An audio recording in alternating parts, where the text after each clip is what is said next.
Um prazer estar aqui. Meu nome é Silvia Piva, para aqueles e aquelas que não me conhecem, eu sou sócia do GHBP Advogados. Hoje nós estamos aqui com um evento para o setor de bares e restaurantes, promovido pelo GHBP com apoio na divulgação da Abracel, da região metropolitana de Campinas. Aliás, eu queria muito agradecer o Eric Alçaro, um dos fundadores da Abracel, né, daqui da região metropolitana, e hoje eu ocupo o cargo de conselheiro da administração aqui da Abracel, da região metropolitana de Campinas, e o Paulo Carnaúba, que é o advogado do GHBP, o nosso representante aqui, que vai falar da sua experiência para os setores de bares e restaurantes, que foram tão afetados na pandemia. O Paulo Carnaúba, ele tem uma grande experiência no setor de recuperação empresarial, e nós tivemos essa iniciativa de trazer um pouco desse conhecimento para esse setor que foi muitíssimo afetado na pandemia e que estamos contando que se recuperem, porque é um setor extremamente importante para a economia, especialmente para a economia campineira, né? Nós queremos muito frequentar esses lugares e queremos, então, hoje trazer um pouco de conhecimento para o setor. Então, hoje nós vamos fazer essa apresentação, vai durar aproximadamente 40, 45 minutos. As perguntas que vocês tiverem, por gentileza, coloquem no chat, e aquelas que a gente não conseguir responder, nós tentaremos depois fazer numa outra oportunidade, em algum outro contato. Então, Paulo, seja muito bem-vindo. O Eric vai fazer uma interação aqui com a gente. Eric, se você quiser também fazer as boas-vindas aqui com a gente, e daí a gente passa para o Paulo. Obrigada. Legal, boa noite a todo mundo. Obrigado, Silvia, pelo convite. Obrigado, Paulo. Agradeço demais vocês olharem para o nosso setor. Tá? É um setor aí que vem passando por bastante dificuldade aí nos últimos anos, pandemia. Então, espero que vocês tenham bastante coisa aí para trazer para a gente. Passo agora a bola para o Paulo aí. Joia. Vamos lá. Boa noite, pessoal, mais uma vez. Obrigado, Silvia, por todo o suporte. Obrigado, Eric, pela oportunidade. A gente sabe que esse evento está sendo gravado. Certamente o número de acessos depois vai ser relevante, porque é um assunto que precisa ser tratado. A gente vê hoje em dia um dos setores mais atingidos, que foi justamente a alimentação fora de casa, bares e restaurantes. A grande pergunta agora é: o que fazer após a pandemia? A gente está vendo a recuperação do setor e até uma recuperação rápida, não, Eric? A Abracel fez um evento agora no dia 7, se eu não me engano, né, e o Paulo Somussi trouxe alguns números que são números bastante alentadores, uma recuperação. Prova que o brasileiro é botequeiro e gosta de restaurante, certo? Todos nós gostamos. Está na nossa cultura, mas a grande pergunta é: o que fazer a partir de quando o lockdown acabar, quando os efeitos da epidemia acabarem? E o GHBP vem justamente auxiliar. Não é a média e a grande empresa. A gente vai falar mesmo, focado esse material na pequena empresa, que é 80% desse setor. Então, a gente pensando, querendo nos ajudar de alguma forma, passar as orientações de uma forma clara, de uma forma direta. E é isso que a gente espera entregar hoje. Eric, como é que você está vendo aí essa recuperação? Qual é a sua leitura? Está indo em V ou está indo em W, Eric? Eu acho difícil ainda falar nesse momento, assim, né? Porque parece que os tempos difíceis não acabaram ainda para esse setor. Tá? Eu acho que realmente o público vem se mostrando aí fiel aos bares, aos botecos, aos restaurantes. Então, está havendo realmente uma retomada do movimento, né? Mas vale lembrar que a gente foi para a estaca zero. Tá? Nós estamos fechados, impossibilitados de trabalhar aí. Nos últimos 12 meses teve um período no qual, né, não teve movimento. Então, assim, qualquer movimento já é um avanço, já é uma vertente aí para aumento para crescimento. Assim, falando de mim, do meu negócio, muitas pessoas perguntam: e aí, como tá? Tá bom? Tá bom. Acho que tá bom, assim, não é onde nós gostaríamos de estar no momento, mas devido a todas as circunstâncias que nós passamos, eu acho que está bom. Realmente mostrou aí uma retomada e a gente espera que ela continue aí nos próximos meses, próximos anos. Olha, e vou te dizer, a nossa leitura é que sim, esse setor vai ter uma recuperação mais rápida do que os demais, mas tem o problema do superendividamento. Bom, vamos falar sobre isso, o que pode acontecer e quais são as ferramentas para a gente lidar com isso daí. Silvia, como é que a gente faz mesmo Agora pode a colocação? colocar no modo apresentação, aqui naquela janelinha aqui de baixo, que aí você vai ter a tela inteira. Clica aí que eu aviso você a hora que tiver. Apresentação em... Está vendo o percentual ali de zoom? Do lado tem uma televisãozinha, assim, você clica ali, ele vai para o modo apresentação. Ou em cima? Perdão. Embaixo, lá embaixo. Embaixo. Não estou localizando essa de Ou então vai apresentação de slides, modo apresentação. Agora você parou de compartilhar. Okay. Certo. Voltou.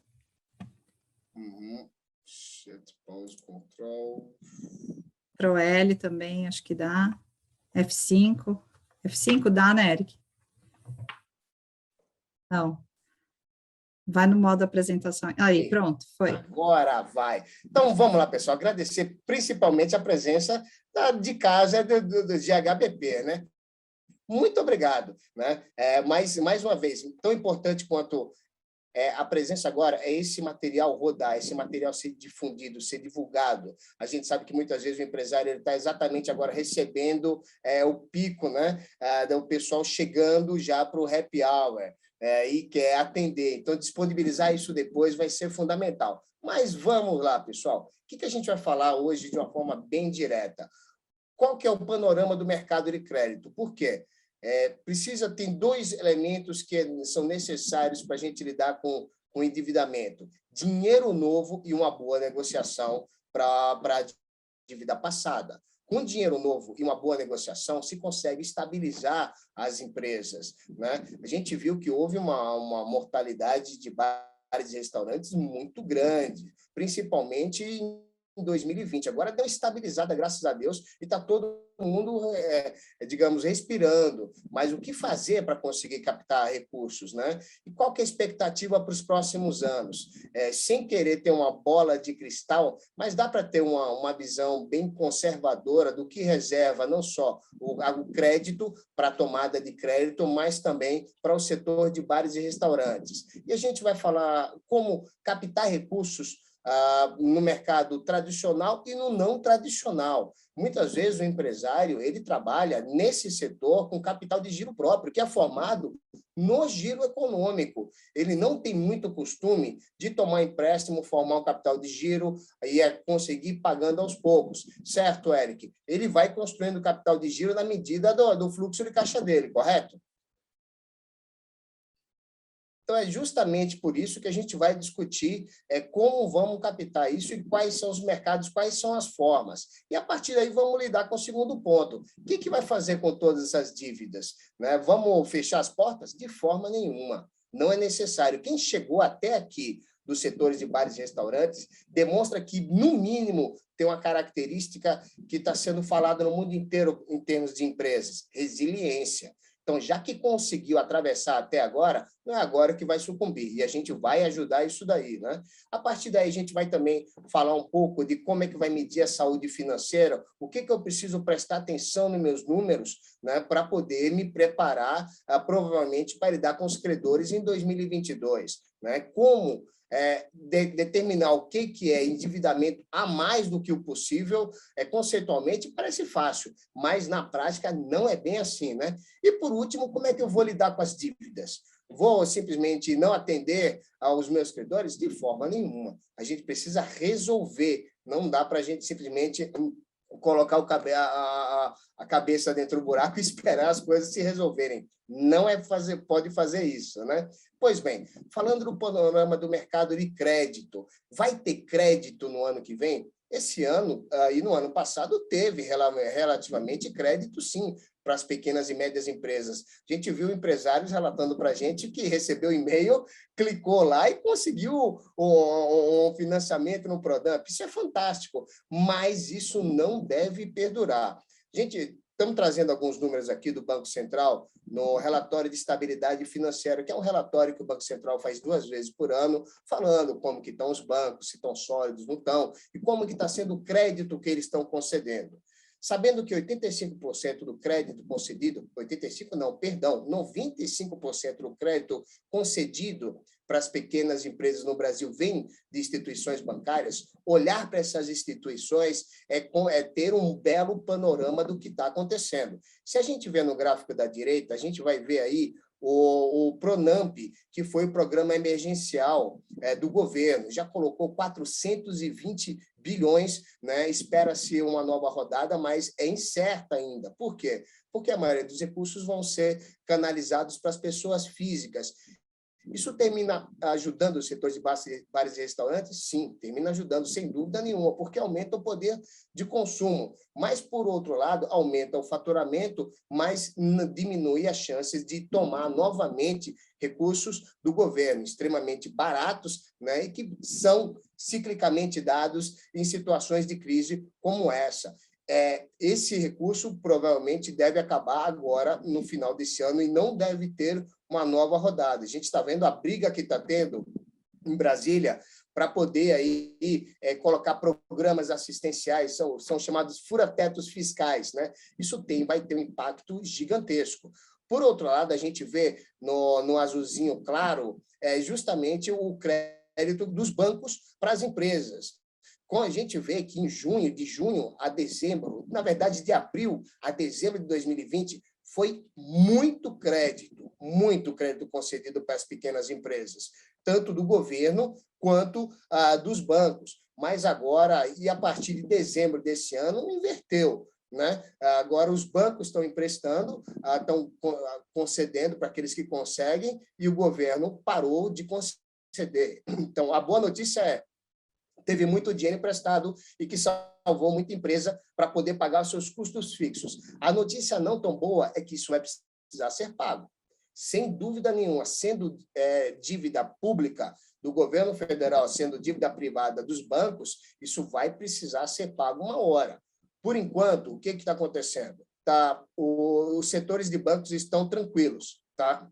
Os setores de bancos aprenderam muito na crise de 2015 a 2017. Amadureceram, diria isso. Isso eu falo diretamente para as instituições financeiras. E eles estão cobrando, mas não estão exigindo. O que quer dizer isso? Eles estão tentando receber, mas ninguém está indo para a justiça para fazer as cobranças, que são o grande problema mesmo.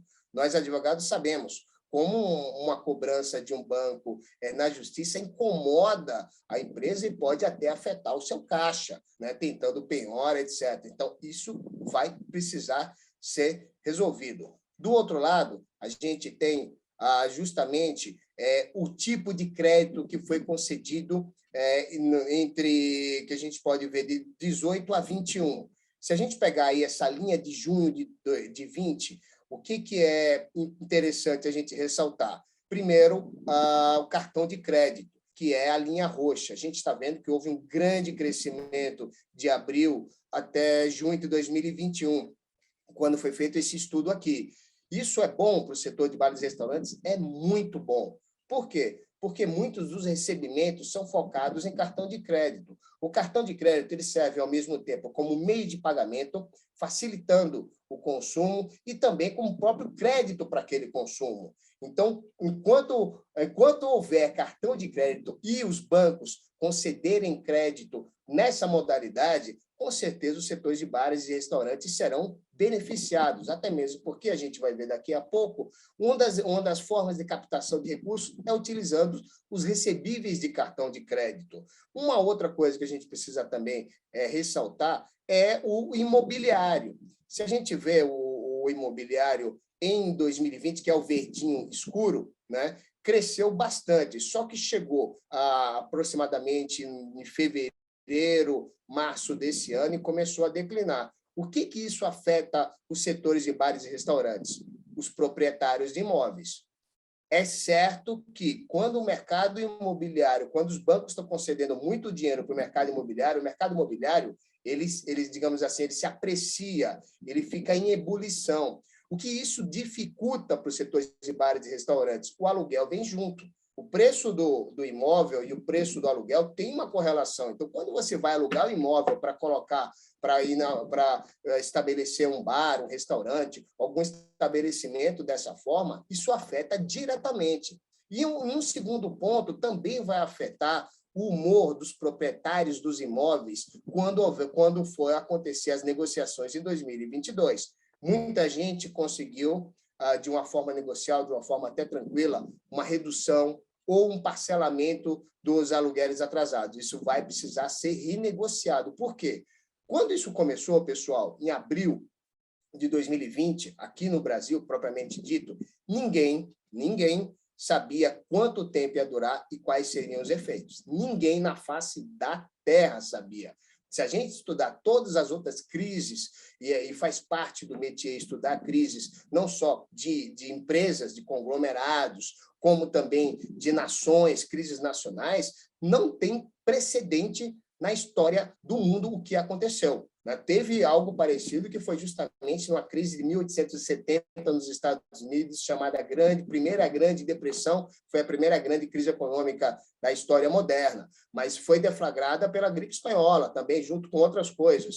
Então, não tinha como saber. Então, o que aconteceu? O governo ofereceu dinheiro, muita gente, de uma forma óbvia, tomou esse dinheiro esperando passar para poder recompor. Não passou e não foi fácil. Tivemos a primeira onda e a segunda onda. Agora, aqui no Brasil, a gente vê que a coisa está recuando com a graça de Deus. Mas, ou seja, quando voltar em 2022, a negociação dos imóveis, dos aluguéis atrasados, das renovações contratuais e, eventualmente, da troca de ponto, isso vai influenciar. Se o mercado imobiliário tiver aquecido, o humor dos proprietários dos imóveis vai estar muito baixo e a negociação vai ser difícil.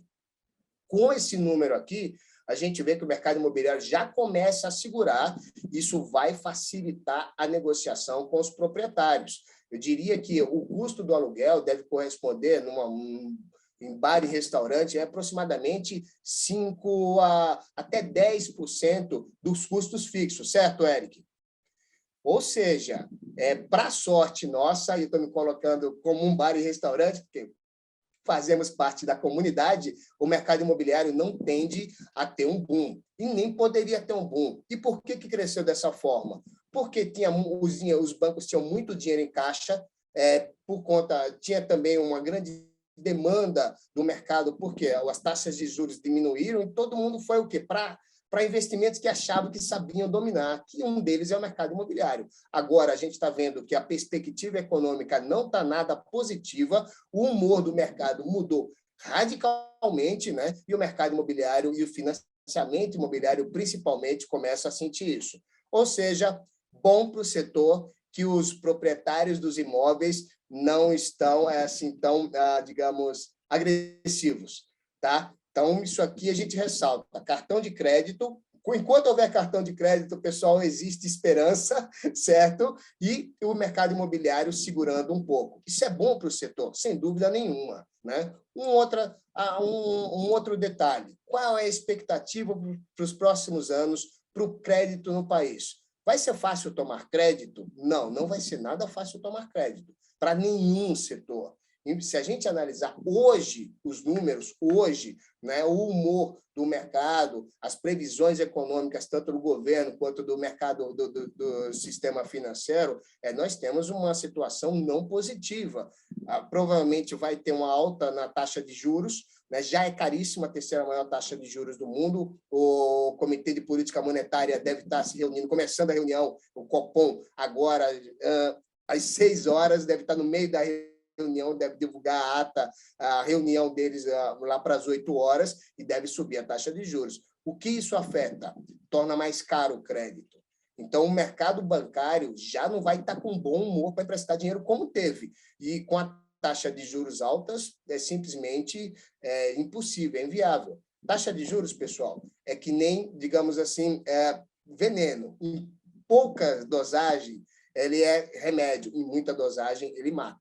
Então, a perspectiva de voltar um Pronamp e também taxa de juros baixíssimas dos bancos não é algo que possamos contar nesse momento, né? Um outro ponto, inflação. Inflação crescente da mesma forma, afeta de uma forma geral, e vai haver uma pressão, principalmente dos insumos dos bares e restaurantes. Repassar isso será um gigantesco desafio. Eu digo para vocês, vai ser mais fácil achar lugar para cortar na carne e reduzir o custo para manter a margem do que tentar repassar isso para o seu consumidor. Escolhas fáceis? Não, de forma nenhuma.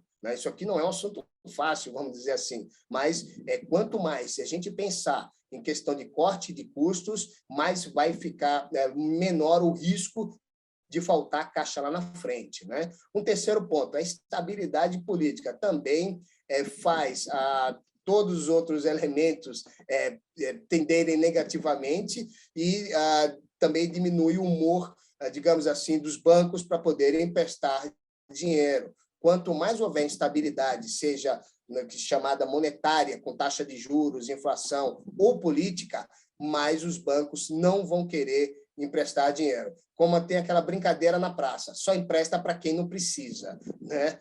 O outro ponto é o auxílio do governo. A gente já falou isso. O Pronamp não deve vingar em 2022. Então, a gente vai ter que fazer uma lição de casa muito boa para não precisar de auxílios governamentais. O setor foi duramente castigado já por decisões governamentais, sem querer entrar nessa seara, né?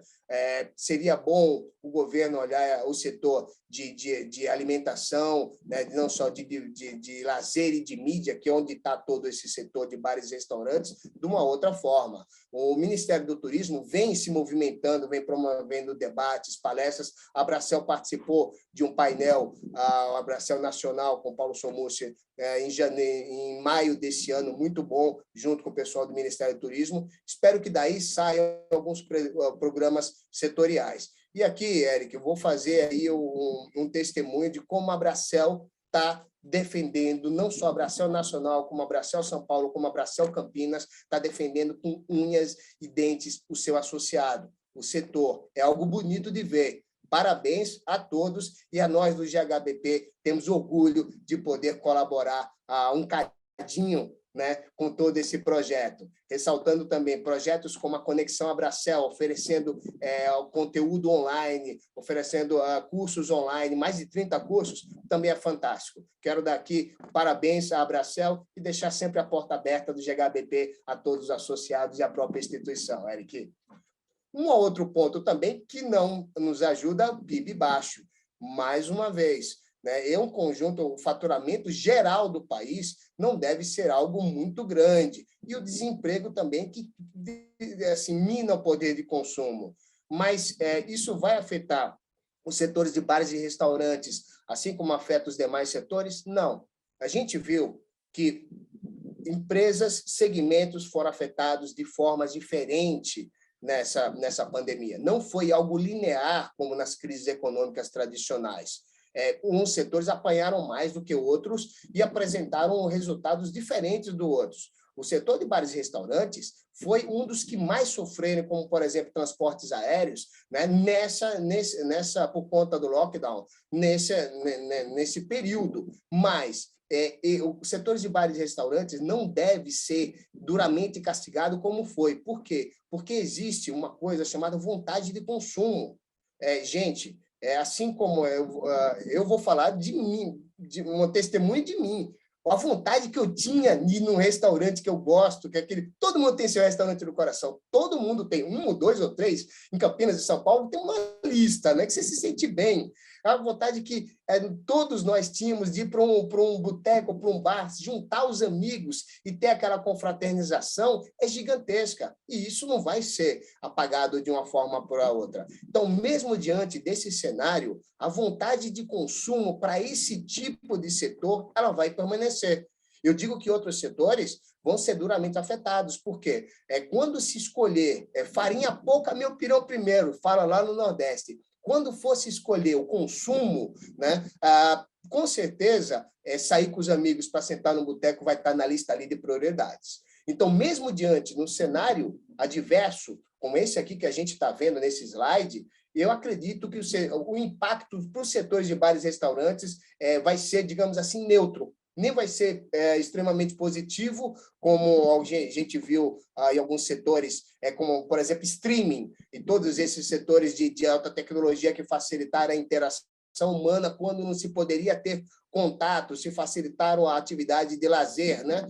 Se a gente acompanhar, por exemplo, os setores de bebidas, eles tiveram um aumento. Por quê? Porque, infelizmente, não podia se consumir no bar, no restaurante, foi se consumir em casa. Agora, com o lockdown, isso acabou. Então, esse sentimento do ser humano, e a gente estudando crise, a gente sabe, vê que o comportamento humano muda. Todo mundo pode ter certeza, vai sobrar um dinheirinho, vai ali com os amigos no bar e no restaurante. Então, na minha visão, mesmo com um cenário adverso desse, o setor de bares e restaurantes vai ter aí uma receita estabilizada, vai ter uma situação estabilizada. Repito, a nossa leitura é o que cuidar do superendividamento, mas problema de faturamento, não creio que vá haver, né? Ô, Silvia, você não estava com saudade de ir num restaurante, Silvia? Confesse para a gente. Muita, muita, mas logo que eu consegui, eu fui. Foi uma das primeiras coisas que eu fiz. E assim até que eu me liberei. Não consegui, né? Ligar para os amigos, abre o mercado eu não fui, mas o restaurante eu fui.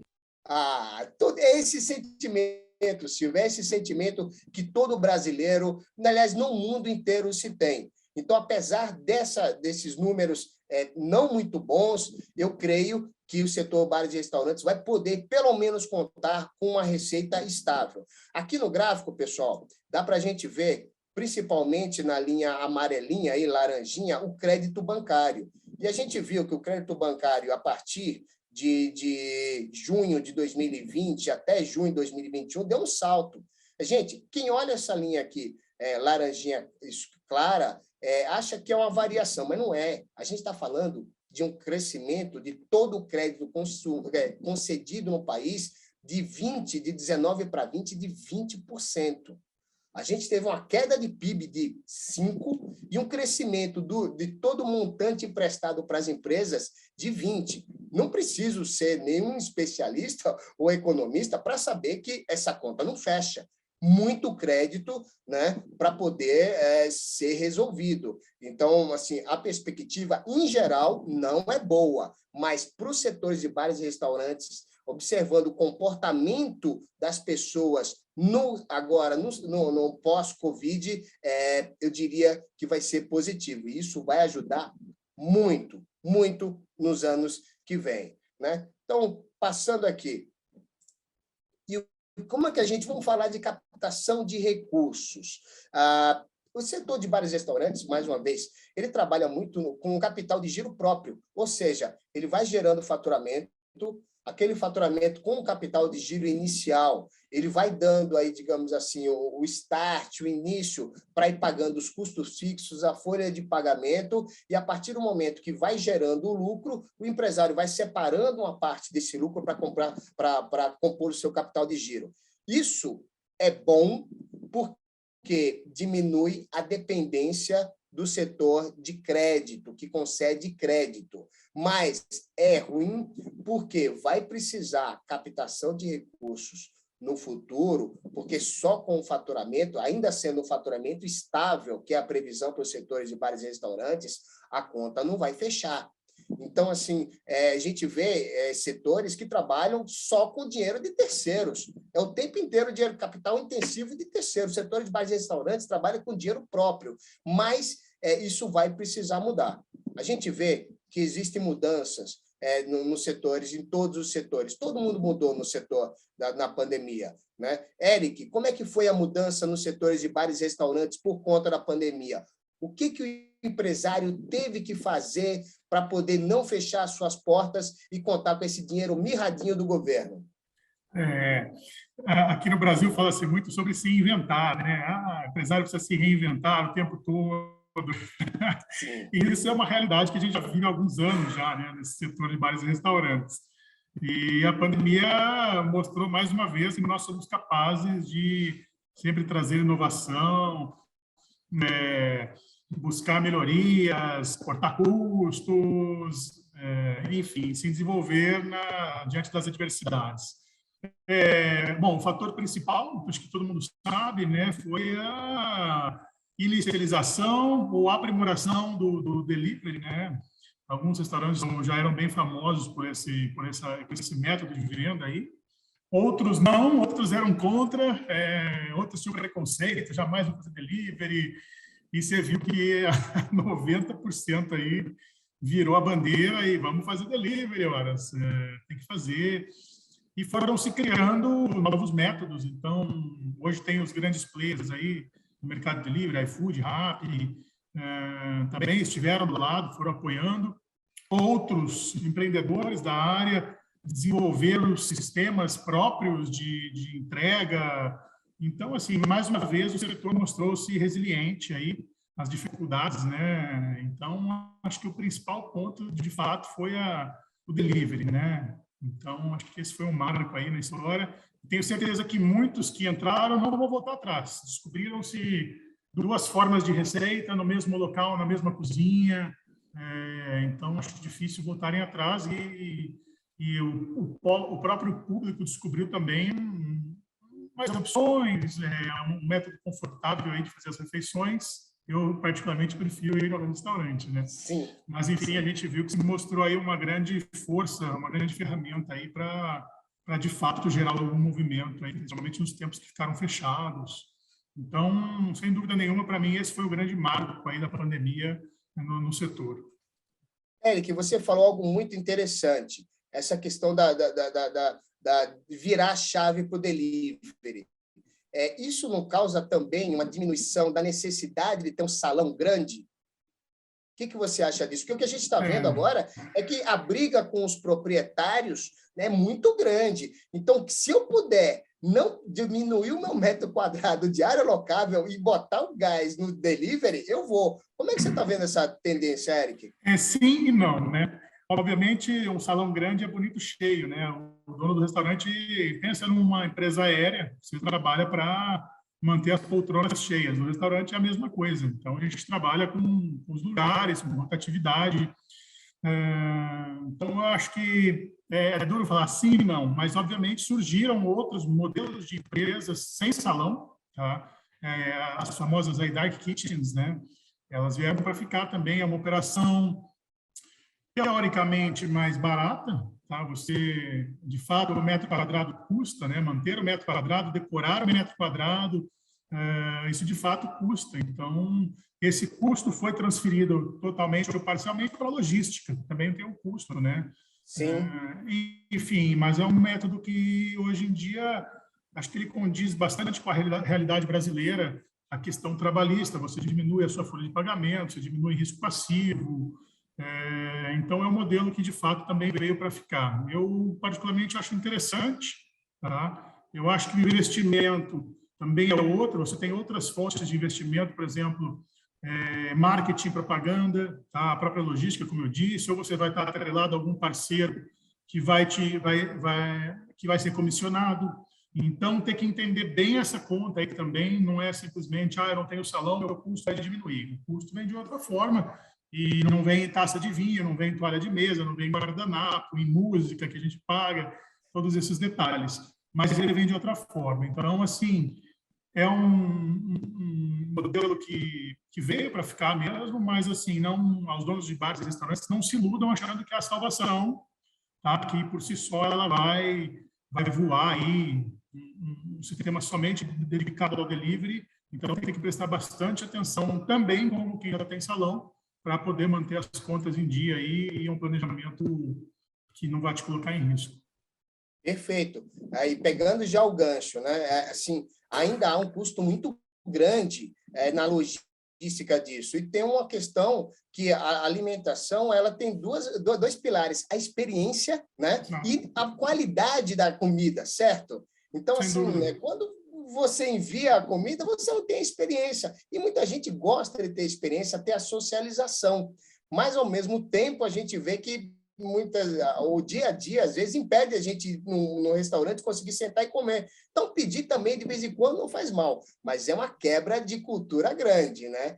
Muita dona de bar e restaurante vai ter que ir para o birô do psicólogo, né, do divã do psicólogo, para poder aceitar isso aí. Mas são tempos assim. A pandemia está fazendo isso em todos os setores. A gente observa que os modelos de negócio de diversos setores mudaram e mudaram radicalmente. Mais uma vez, a crise muda o comportamento das pessoas. O próprio fast food começou justamente por uma crise dos anos 60, em que impedia as pessoas de irem nos restaurantes porque estava caro. Então, surgiu o conceito de fast food e tantos outros. A novela Cozinha nada mais foi do que uma falta de comida danada que teve na Segunda Guerra na França. Correto, Eric? Correto. Então, as crises e a guerra se coloca justamente... Eu não gosto da novela Cozinha, ok? Adoro cozinha francesa, mas mas eu prefiro bife bourguignon tradicional, aquele prato grande lá, né? Mas, enfim, todo mundo vai repensar. E os setores de bares e restaurantes vão conseguir justamente isso, a resiliência, a evolução e a inovação. Agora, a grande pergunta é como cobrir os custos de logística, porque deixa um dinheiro bom para os iFood da vida, não, Eric? Isso dói. Olha, essa é uma conta bastante polêmica aí, né? É assim, então não é necessariamente somente o custo do parceiro. Você, por exemplo, no meu caso, eu tive que sair do zero delivery para o 100% delivery. É necessário fazer um investimento em ativação de marca, delivery, em embalagens, é um investimento bastante considerável aí. Você tem que desenvolver todo esse material, ter um estoque desse material, e os parceiros, né? Eles não... o preço é elevado, tá? Essa conta eu falo que ela é complicada porque a gente não sabe o número exato, tá? E também eu acho que falta clareza para entender isso. E, enfim, eu sei de casa aí que cobra-se mais de 30% do pedido. Então, é um valor muito alto. Tá? Eu não sei se a conta para eles fecha ou não fecha, enfim. Fecha. Por isso que eu acho que... Como falencista, eu lhe digo, se não tivesse fechado, já tinha quebrado. Pode ter certeza. Né? Eu não sei se eles estão buscando evaluation, ou estão trabalhando no vermelho, como eu já ouvi. Eu já ouvi também que eles têm uma margem absurda. Enfim, eu sei que para o meu negócio, 30% é um valor que muito difícil a gente consiga absorver, tá? Num prato, numa bebida, ainda mais hoje com esse aumento contínuo nos preços dos alimentos. Então, é bem complexo essa conta, tá? Então, acho que tem que avaliar bem essas parcerias, por isso que eu vejo bastante restaurante partindo para o aplicativo próprio, tá? Para o sistema de entrega convencional próprio também. Estão surgindo diversas cooperativas. A Brasel tem um projeto muito interessante também relacionado a esse assunto. Tá? Então, enfim, tem que fazer conta. Outro dia eu encontrei um amigo meu, ele disse que ele era de outra área, abriu uma pizzaria durante a pandemia, e eu perguntei para ele, como tá? Ele falou, cara, estou vendendo bem, estou vendendo aí 40, 50 pizzas por dia, final de semana bate 80, eu já tive pizzaria, esse aí que é um número bom, tá? Um número, se for operação enxuta. E ele falou assim, pô, Eric, mas eu não vejo dinheiro. Eu falei, daí eu pensei, cara, como está sendo feita a sua venda? E ele falou que era por um desses terceiros aí. Eu falei, bom, tá aí, a sua margem está toda na mão desse cara aí. Então, você precisa primeiro sentar com eles, negociar, depois fazer a lição de casa, entendeu? Entender quais são os seus pontos ali, onde você consegue cortar, o que você consegue ajustar. Mas, então, ter que abrir o olho e fazer conta. Eu acho que esse é o grande dica que eu posso dar aqui para o professor. Perfeito. Mas eu vou falar uma coisa para ti. A tendência mesmo é esse tipo de software se popularizar. Né? Você não consegue segurar esse modelo de negócio como esses grandes estão trabalhando hoje em dia. Daqui a pouco vai ter outros concorrentes. É como o táxi Uber, certo? Igualzinho. Então, a boa notícia é, sim, estamos pagando um pedágio muito grande para poder conseguir ter faturamento de venda, né? Mas isso é algo passageiro, porque o mercado que a gente vê, a gente brinca, o mercado arbitra, o mercado equivale. Então, daqui a pouco, esse custo vai ser algo, digamos assim, um custo simples. com a graça de Deus, porque não é possível, né? Mas, falando em cooperativa, pegando já o gancho aqui, vamos dar uma olhada aqui, pessoal, como é que a gente faz captação de recursos no mercado tradicional. Como é que eu pego empréstimo? Como é que eu pego recursos? São 3 fontes básicas, né? O sistema bancário, que são 95% do crédito no Brasil, as cooperativas de crédito, que estão com 3% e avançando muito, né? Acho que já está 90% para crédito, para banco, e 5% para as cooperativas de crédito, porque foi justamente nessa mesma necessidade, Eric. Os bancos estavam muito caros, então, cada vez mais, as pessoas se perguntavam, mas só posso tomar dinheiro no banco? Não. E aí surgiram as cooperativas de crédito, que de 10 anos para cá, assim, proliferaram. Muito bom isso, esse modelo de negócios, né? Na verdade, você não é cliente, você é sócio de uma cooperativa de crédito. O acesso é facílimo. Você compra a joia, né, digamos assim, a cota, e já tem acesso a todos os serviços.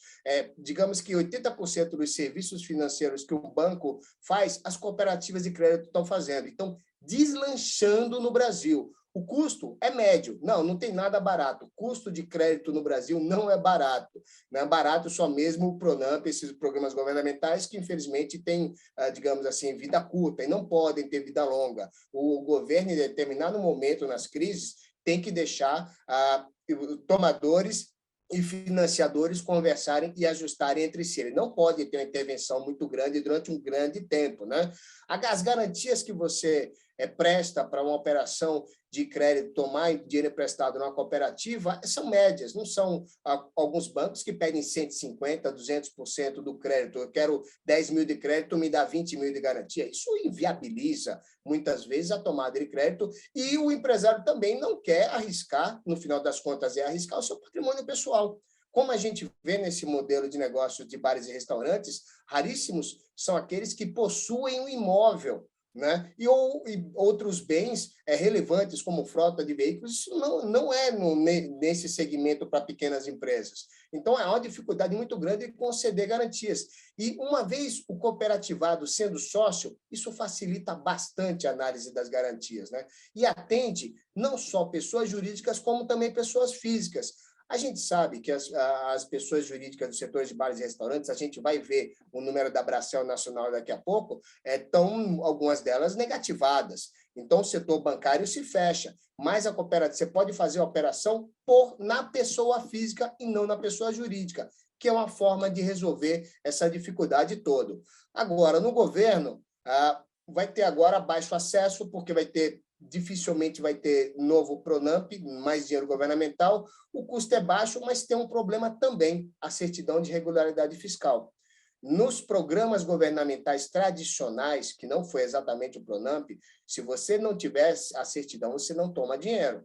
E isso aqui vai ser um problema, porque o setor de bares e restaurantes está com uma dificuldade grande, principalmente no FGTS dos seus funcionários. Principalmente quem teve que demitir, né? A gente viu demissões de massa, como aconteceu, por exemplo, com Madeiro, etc., vai precisar de certidão fiscal. E tendo dívida de FGTS, já é um grande empecilho, né? Bom, posso até brincar, contrate um bom tributarista. Mas, enfim.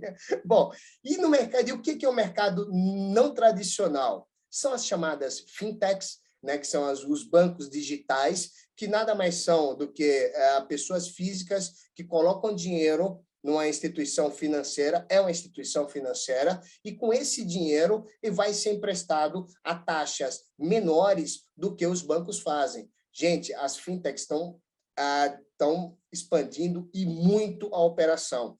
Maior agilidade na concessão de crédito, maior facilidade na negociação do crédito, né? E taxas abaixo justamente dos bancos. Está incomodando muito os bancos isso. Até quando eles vão oferecer taxas mais baixas? Eu diria que até quando eles quiserem ganhar mercado, porque a briga entre as fintechs e os bancos está sendo, digamos assim, nariz a nariz, palmo a palmo, e para fazer isso tem que oferecer taxa de juros mais baixa. Então, é um momento bem positivo para poder tentar montar uma operação com essas fintechs. Se precisarem, a lista do Banco Central tem, a gente também pode auxiliar no final aí da apresentação, tem um e-mail, estamos à disposição de vocês. A gente pode indicar, de forma alguma, a gente faz qualquer ponte em relação a isso. Apenas dizemos, ó, tem essas aqui, as fintechs, conversem com elas. Vocês serão muito bem recebidos, né? O custo, o acesso é bem mais fácil do que, por exemplo, eu tenho acesso mediano, dá para ter muito mais acesso que os bancos que estão se fechando, né? O custo também é médio, mais uma vez, dinheiro no Brasil é caríssimo para todo mundo, certo? Tirando os programas governamentais, garantias também. Para eles ganharem musculatura, eles têm que ter um volume, e para isso eles estão aceitando tomar um pouco mais de risco e oferecendo taxas mais baixas, e trabalham com uma coisa chamada recebíveis, que é justamente aquela borderô de recebimento do cartão de crédito. Esse borderô de recebimento do cartão de crédito pode sofrer antecipação dessas fintechs, como, por exemplo, nos bancos, agora com taxas mais, digamos, menos caras, né, e de uma forma mais rápida. Então, fica aí também uma possibilidade de verificar se interessa para esses bancos digitais obterem os borderôs de cobrança do cartão de crédito do bar, do restaurante, e fazer uma antecipação com um custo abaixo do banco, lógico. As cooperativas de crédito, em regra, não fazem essa operação. É somente crédito direto. Também pode ser uma outra opção. Agora, quem tomou dinheiro tem que ter disciplina financeira. O que eu quero dizer com isso? Precisa guardar esse dinheiro mesmo ou girar ele na operação. Não pode ir, por exemplo, para a reforma de imóveis, não é recomendável fazer isso. Então, botou dinheiro, tem que ter disciplina financeira para utilizar bem esse dinheiro. E o que é esse dinheiro? É para a emergência que pode vir lá na frente, né? Mas as fintechs não trabalham com pessoas físicas, só com pessoas jurídicas. Então, fica aí também uma possibilidade. E, por último, os fundos de crédito, que são operações um pouco mais sofisticadas, são chamados FDICs, né, que também trabalham com recebíveis, que também montam operações muito mais flexíveis que os bancos, que as cooperativas ou que as próprias fintechs, mas o custo não é barato, né? Eles conseguem transformar a bola branca num quadrado preto, mas o ticket é alto, geralmente a pequena empresa tem alguma dificuldade para acessar os FDICs, e como o custo, o risco também, eles se expõem mais pedindo menos garantias, digamos assim, o custo não é barato, né? Mas vale a pena também verificar, tem muitos FDICs na região de Campinas, se poderiam atender as empresas desse setor, né? Só pessoas jurídicas e, mais uma vez, recebíveis também contam e são muito bem-vindos, né? Seguindo aqui, pessoal, e quais são os desafios para 22 e 23 no setor? O autoendividamento. A gente viu que houve uma concessão de crédito muito grande no país. Foi com o maior período de concessão de crédito da história do Brasil, não só da história do Brasil, mas o mundo inteiro sofreu isso, que foi 2021. Agora isso vai precisar de ser pago. Mesmo com faturamento estável, por todos esses elementos pessoais do consumidor, o cartão de crédito, né, etc., todos esses incentivos, vai ter, provavelmente, muitas situações de descasamento entre o que sobra para mim no caixa e o que eu preciso pagar do dinheiro que eu tomei de 2021. A própria pesquisa da Bracel, que foi feita em maio desse ano, e já está girando outra. Eric, já respondeu a pesquisa lá no site da Bracel, Eric?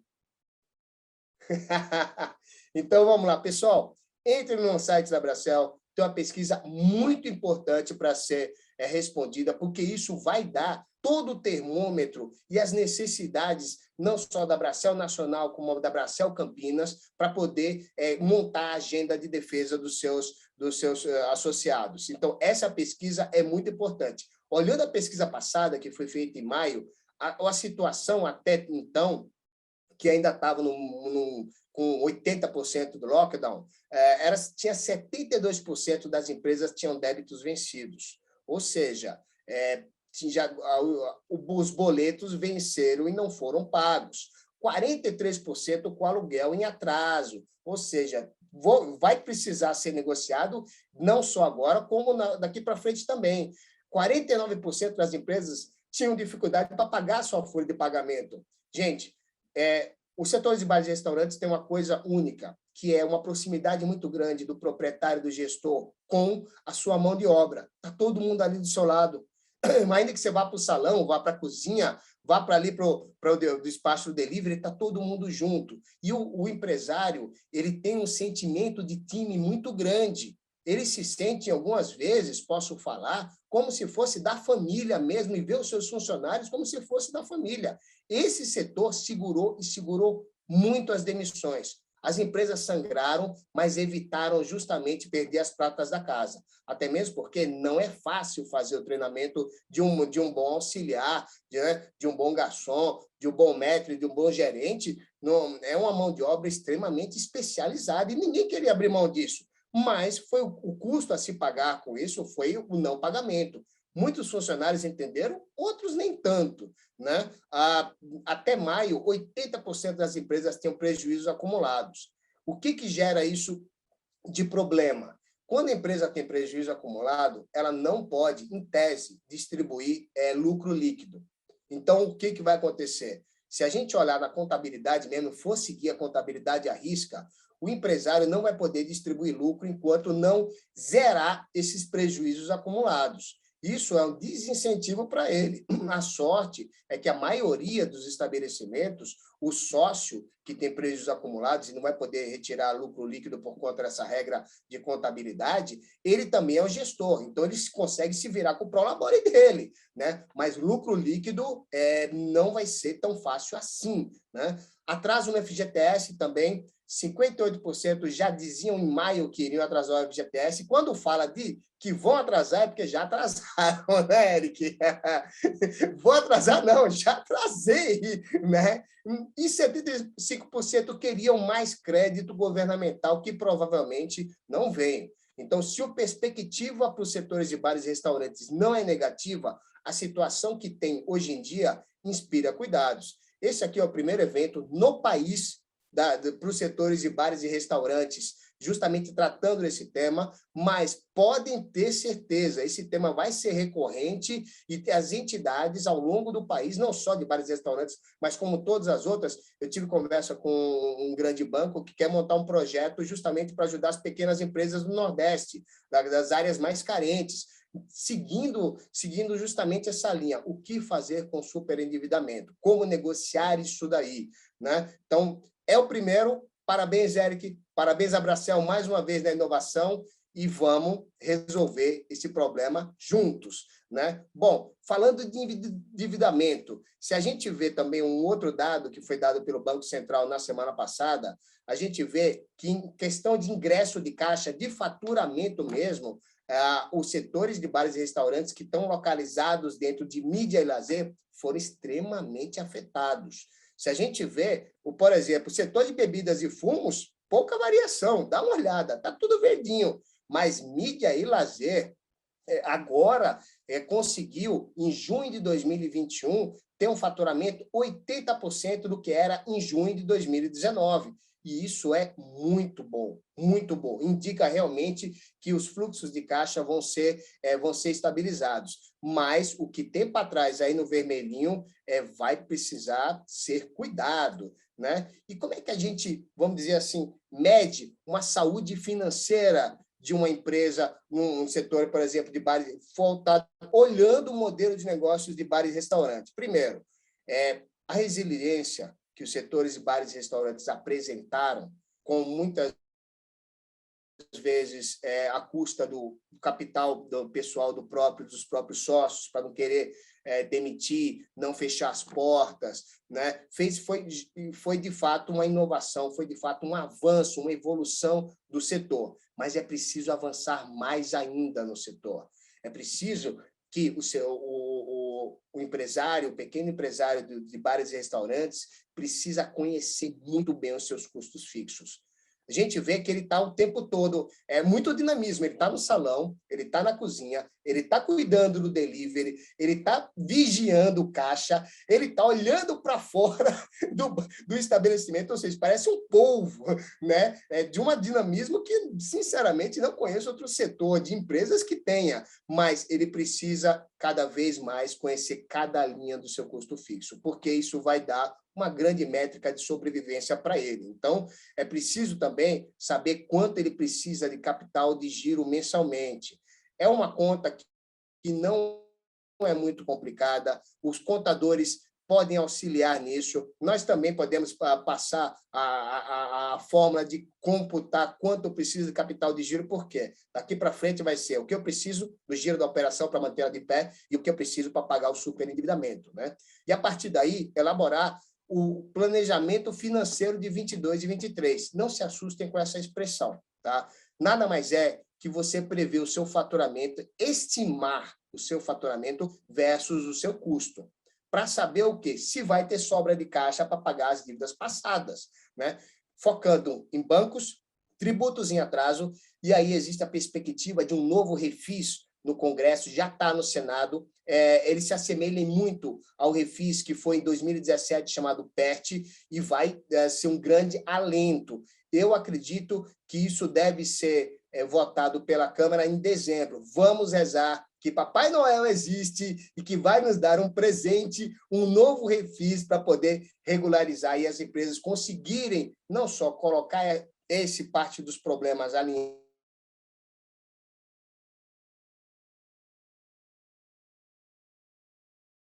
mas como também tirar do fiscal uma captação de recursos, algum tipo de financiamento ou de empréstimo. Agora, se fizer esse planejamento verificando o faturamento e faltar caixa, vamos ter que lidar com excesso de dívida.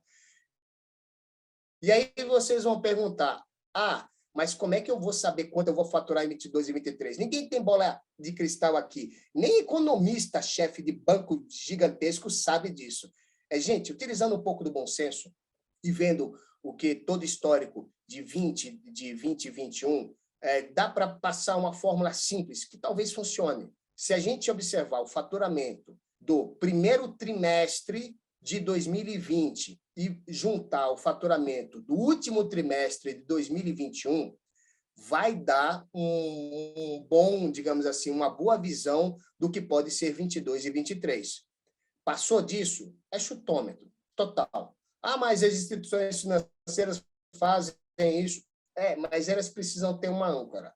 Na minha visão, assim como profissional do setor de reestruturação de empresas, se fizer pegar o primeiro trimestre de 2020 e o último trimestre de 2021, juntar esses números, vai ter uma boa média aproximada do que vai ser 22 e 23, de acordo com o primeiro slide, com aquele cenário não muito bonito que a gente tem aí. E observando as características de bares e restaurantes. Então, peguem o primeiro trimestre de 2020, peguem o último trimestre de 2021 e façam a média de faturamento.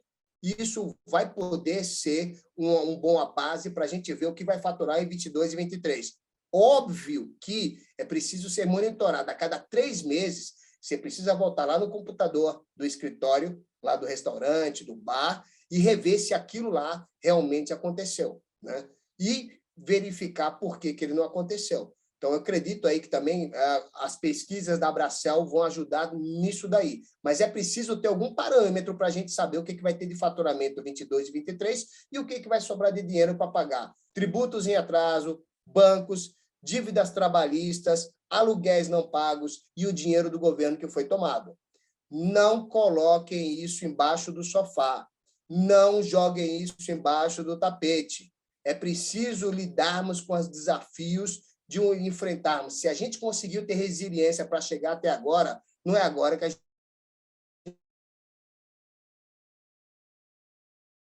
gente vai esmorecer. E, para isso, conhecer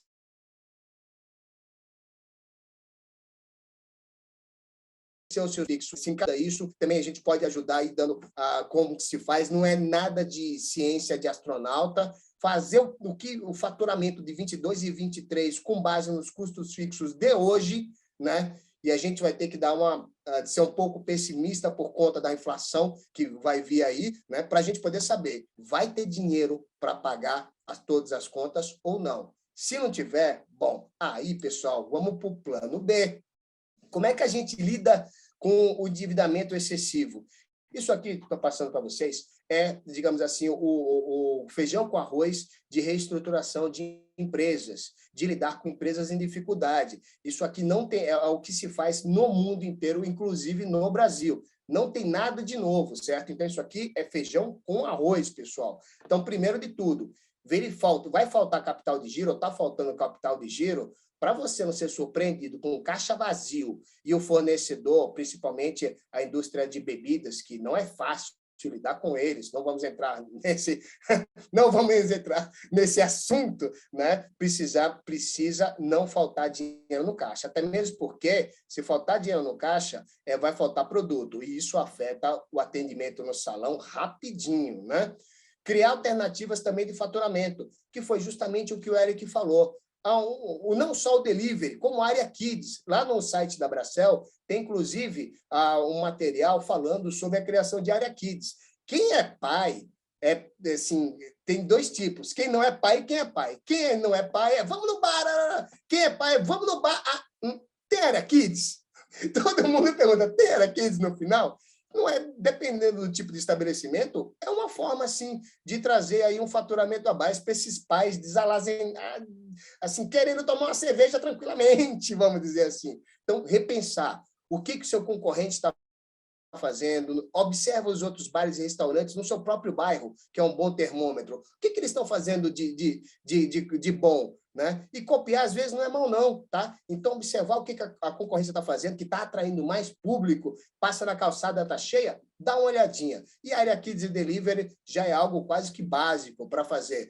Não tenho conhecimento ainda no setor para poder dar outras sugestões, mas, com certeza, a entidade, a Bracel, vai poder ajudar. Né? Uma outra coisa, alongar os pagamentos dos fornecedores. A gente sabe, alguns fornecedores não tem nem como mexer neles, principalmente no fornecimento de bebidas. Esquece, isso não vai acontecer. Nem que você seja muito grande, às vezes você consegue mexer em alguma coisa. Mas, tirando os fornecedores de bebidas, os demais, pode haver também uma negociação, pode haver uma conversa, pode haver uma sensibilização. Gente, não pode ter vergonha de pedir para pagar com 15 dias a mais. Não pode. Isso é uma questão de disciplina financeira. Em tempos de vacas gordas, você não está muito preocupado, não.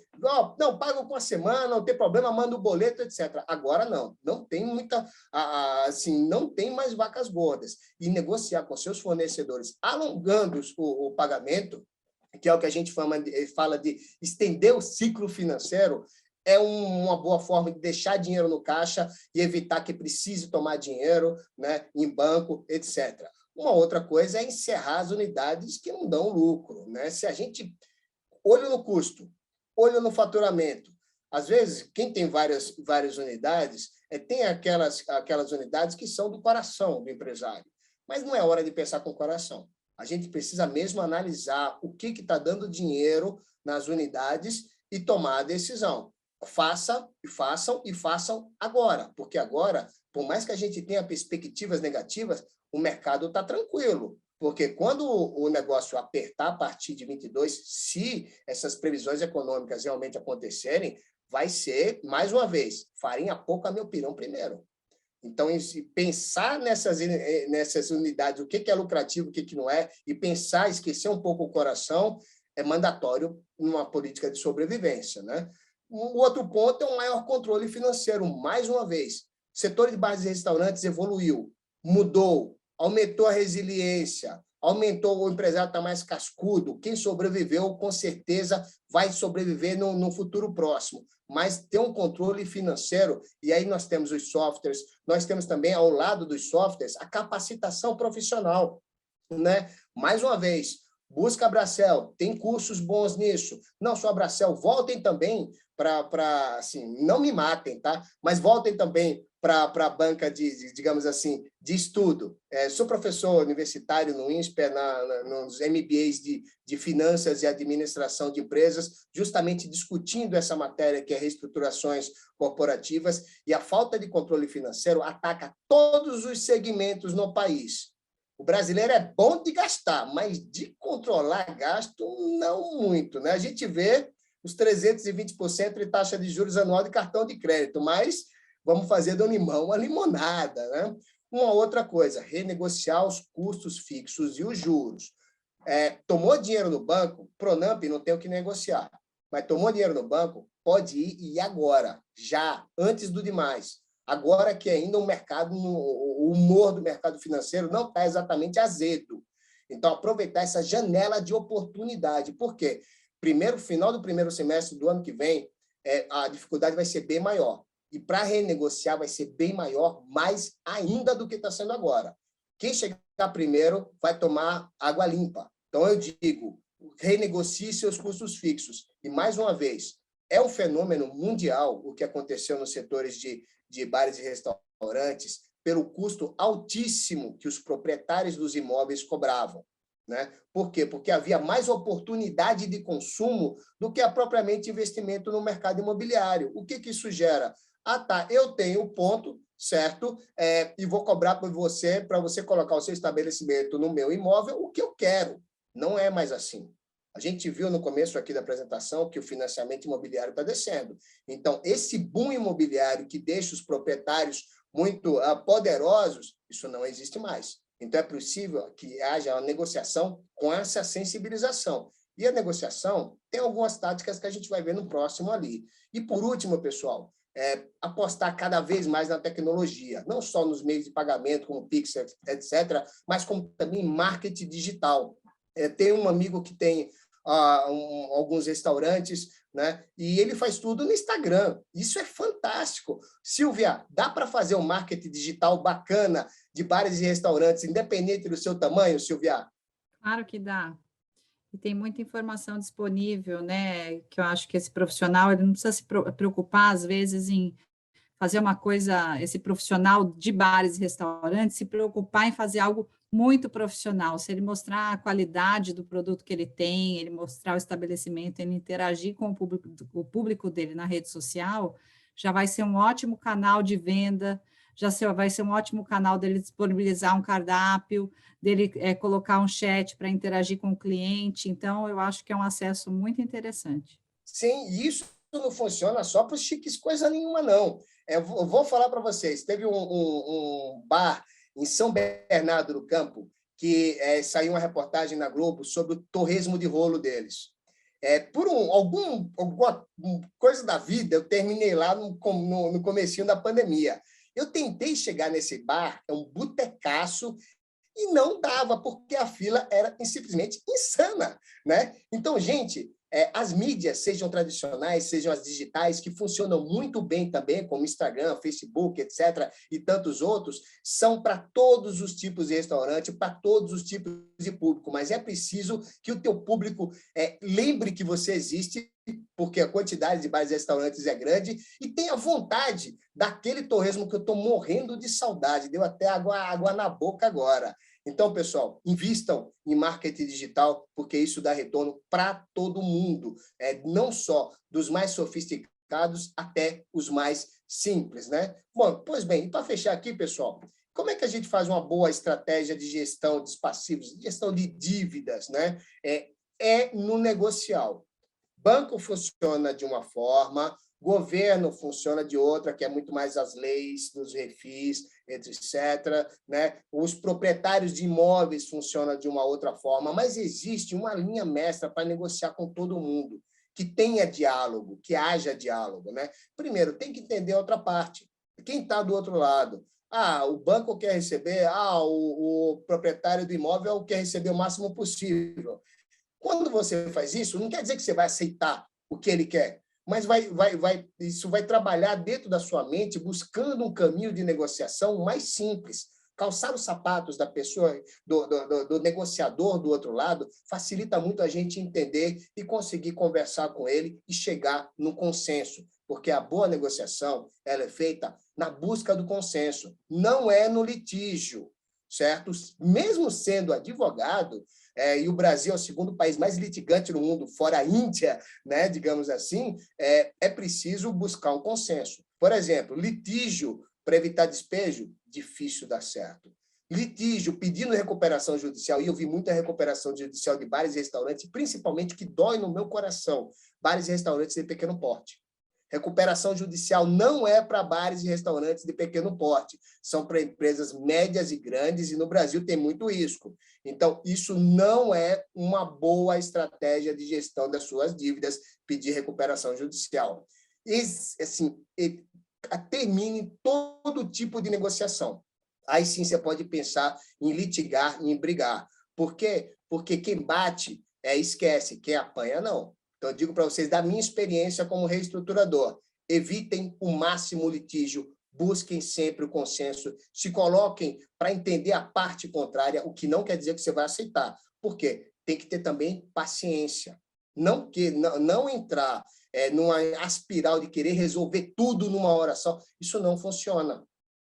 O empresário ele vai aprender como funcionam os seus credores, vai aprender a negociar e vai conseguir fechar, mas precisa ter paciência, sangue frio. Chegamos até aqui, vamos chegar até 2024, quando provavelmente todas as chagas financeiras dessa epidemia vão passar, né? E mantenha-se firme.